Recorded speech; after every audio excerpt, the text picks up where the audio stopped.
This is what it looks like inside here. Here's the holes that the tool goes into. The black tool goes in all three holes and pushes up against it so it doesn't actually have any movement.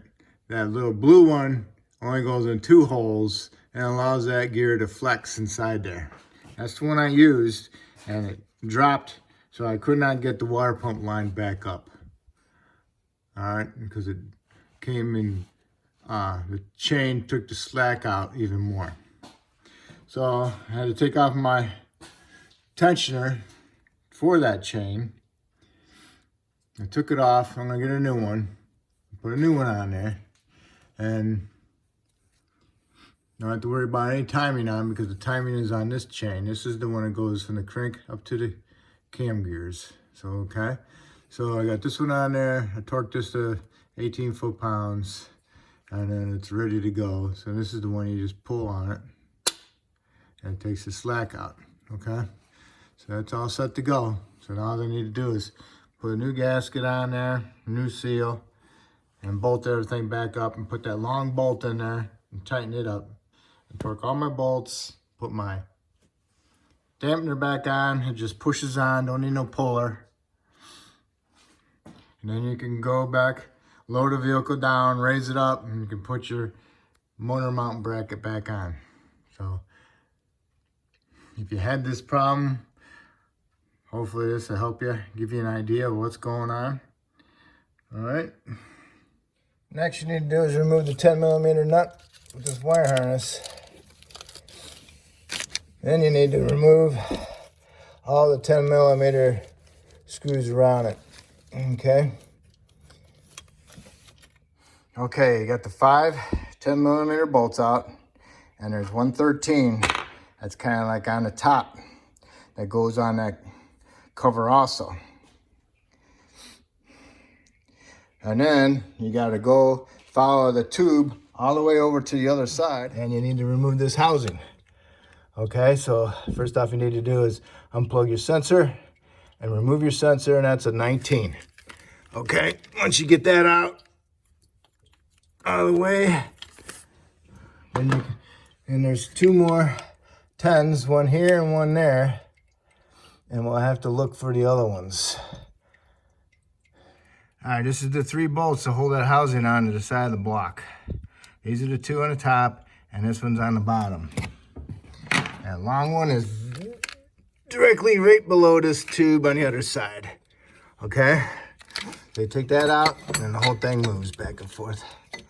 All you need to do is just get it out far enough. You don't have to take the lines out. So you can replace that seal on there and pull the tube off and replace the seals on the tube, and also get this cover off. Okay?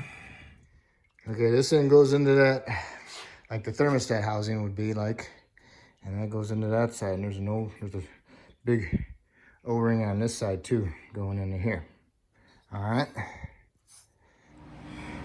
Okay, after you got that thermostat housing off the back, and then now there's 2 more bolts that go through the front cover, and they're exactly right there, right below the tool, and right next to the upper engine mount bracket. Okay.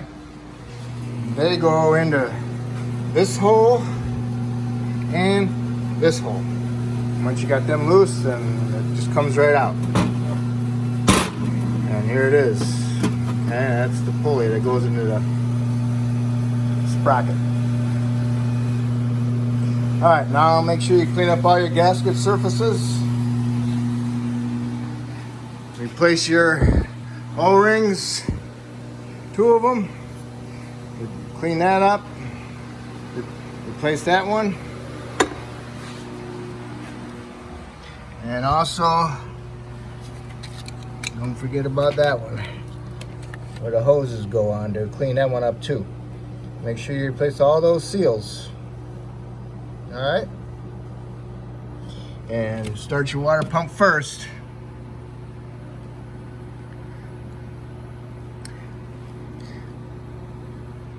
Okay, and then snug up your bolts for that. Okay, I got the back of the timing cover area cleaned up. Put my seal in here. Make sure it stays in there. Once you put it in there, let it sit for just a little bit to see if it pops out. If it don't pop out, then it's ready to go.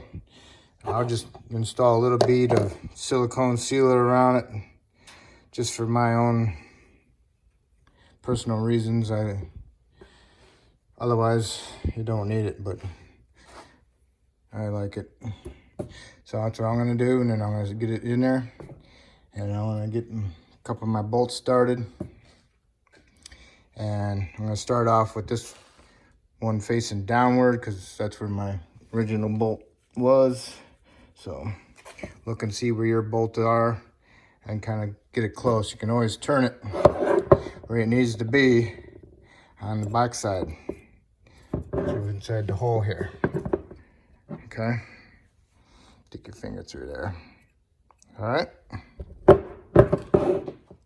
If you're gonna use sealer, make sure you have all your bolts ready and a tool to at least get it closely snugged up. Because once you put it up in there and it falls back down, the silicone is gonna stick to the cover backside, and then when it falls down, it pulls that seal out of there. So that's one of the disadvantages of putting a sealer on there. So you gotta keep constant pressure on it up against there so it doesn't fall away from it, okay? Okay, I got all my pump bolts in. There's 4 of them, 2 from the front and 2 from the back. Snug them up and then go around and torque them. I think the torque spec's like 30, 35 foot-pounds, something like that. But I just tighten them up. Use a 1/4 inch ratchet and I tighten them up. Okay, now I'm gonna line up my bolt holes for my pulley. And if I need to turn them a little bit, I can reach through the back side of the pump and turn the back of the impeller. And you can look up inside there with a mirror also. All right, now thermostat housing. You gotta clean up the block side and the housing side, and then put a new seal in there. It came out of the package, it was a round one. I kind of questioned it, but it fit in there and it went into that square. So it's a square hole where the seal goes. So now we're gonna get our tube in there with some new rings on it, and put the tube into here first, and then put the tube into there. Make sure you put some lube on the tube O-rings, and then you push them in there, and then push this housing up against the side of the block, and get your 3 bolts and get them started. Got new O-rings, some Silglide on it, and that one goes into the thermostat housing. There's a notch in it. You'll see it. It goes in it probably like that. Okay, it's in there. It snaps right on. You'll feel it. And you got to keep the housing close to the side and push it that way to get this tube into the back of the pump. Okay, and then push it up in there, and you get your 2 short ones. Those are like an inch and a quarter, and then the long one's like a 2-inch, 2.5 inch long bolt, remember? And then snug them up and then tighten them up. Remember, those are just little 10 millimeters, so you want to use your 1/4 inch ratchet. All right, now it's time for your coolant sensor, remember? It's a 19, put some pipe dope on it. All right. Okay, sensor's in there. Snug it up. Don't forget to plug it in. Next, you want to clean up your exhaust gaskets surface on the head. Clean that up. All right. Coolant sensor's plugged in. Put your little harness back on with a little nut, 10 millimeter nut. Put your gasket in there for your exhaust manifold. Get it all cleaned up. Clean up your exhaust manifold also. And then put your exhaust manifold in there and start a couple of your nuts and a couple of your stud nuts. Okay, I put the manifold into the flange, and then I put the manifold up against the side of the head.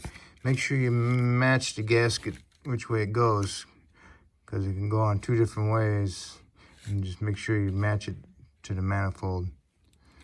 Okay, got all my bolts started and all my nuts started. Now I'm going to snug them all up All right, there's 10 nuts and they go down there. 10 nuts and stud nuts, well, whatever. Sometimes the studs come with them, so. But anyway, there's 10 of them. Now you can put the shield on. Put the exhaust shield in. Remember, it's got the 3 studded bolts. And don't forget to plug your O2 sensor in. Now you can put your engine cover bracket back on. Don't forget the 2 washers that went underneath it onto the studs. Okay. We're back to where we need to be. You got your bolts in on your water pump. You got your cover plate on with the sealer ring towards the front cover. Got your alternator belt on. You got your engine mount bracket, your tensioner on.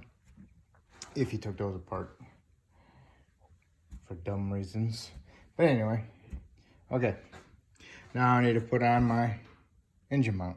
Okay, the 315s and the 218 nuts. Tighten those up. Now you can release your jack. The engine will be supporting by itself now.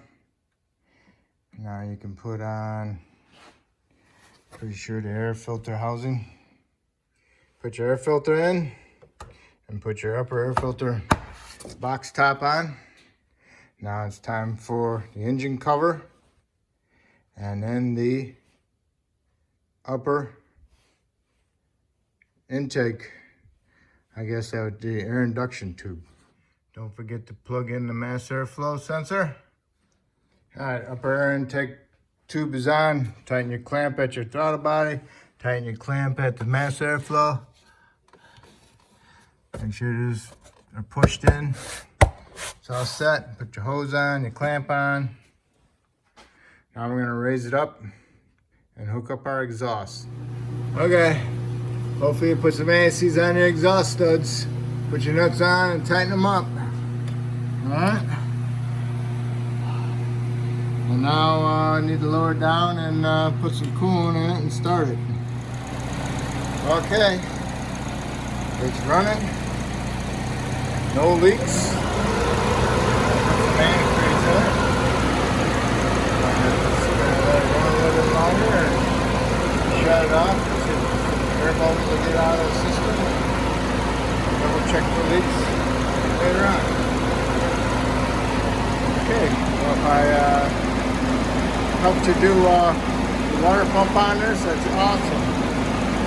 I helped you with figuring out what's going on with that chain and that gear. That's even better. So anyway, you could subscribe to me. I appreciate it. If you already did, I want to thank you for that. And good luck.